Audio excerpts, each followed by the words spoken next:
Distance learning education आज के era का न्यू नॉर्मल है इन एजुकेशन, बट इस न्यू नॉर्मल के साथ आते हैं बहुत सारे कंफ्यूजन्स भी। आज हम आप सबको इस वीडियो में ये बताएंगे कि जब आप कोई डिस्टेंस एजुकेशन प्रोग्राम करने की सोचते हो तो आपको कौन सी इंफॉर्मेशन पे सबसे ज्यादा ध्यान देना चाहिए। जब भी आप कोई डिस्टेंस प्रोग्राम सिलेक्ट करते हो तो आपको सबसे पहले उस यूनिवर्सिटी की इंफॉर्मेशन निकालनी चाहिए, क्योंकि सारी यूनिवर्सिटीज को ऑनलाइन एंड डिस्टेंस लर्निंग के अप्रूवल्स लेने होते हैं कुछ स्टैच्यूटरी बॉडीज से। Let me now tell you why affiliations and accreditations are important for any universities to provide distance education.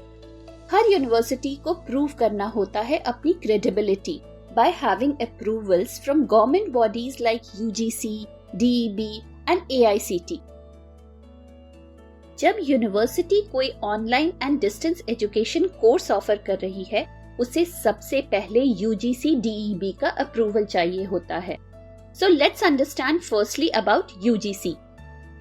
UGC का full form है University Grant Commissions.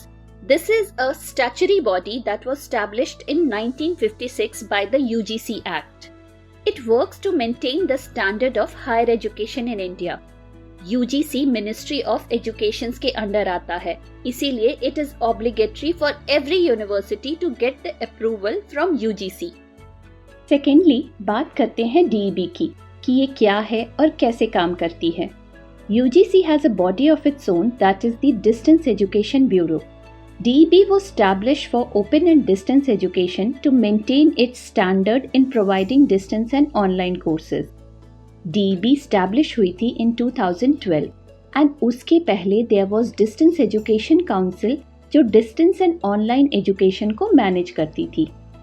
इसीलिए जब कोई university online and distance education course offer करती है, they must be recognised by the DEB, otherwise their distance and online courses are not going to be valid by the government of India for getting a job और pursuing higher education. Thirdly आते हैं AICT पे, the all India council for technical education. ये establish हुआ था under the department of higher education in India.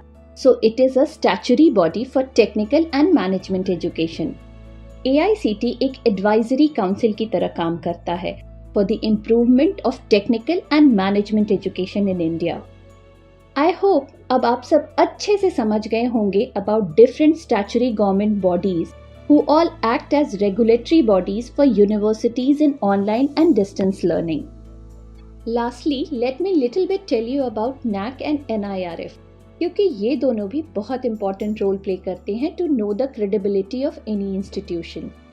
NAC India में establish हुई थी in 1994 to provide accreditation to higher education institutes in India. Basically ये हर university की quality of education को चेक करती है। जिस भी यूनिवर्सिटी का ग्रेड पॉइंट एवरेज 3.26 से कम होता है, वो ऑनलाइन एंड डिस्टेंस लर्निंग नहीं प्रोवाइड कर सकती और फिर उस यूनिवर्सिटी को 1 ईयर का टाइम दिया जाता है to improve its scoring.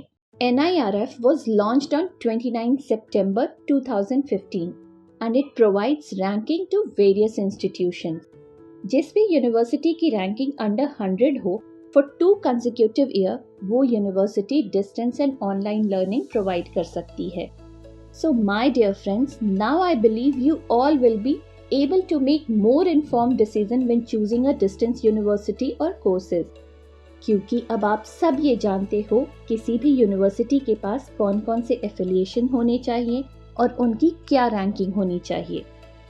I hope आप सबको ये वीडियो काफ़ी अच्छी लगी होगी। सो प्लीज़ इस चैनल को सब्सक्राइब करें और वीडियो को लाइक ज़रूर करें।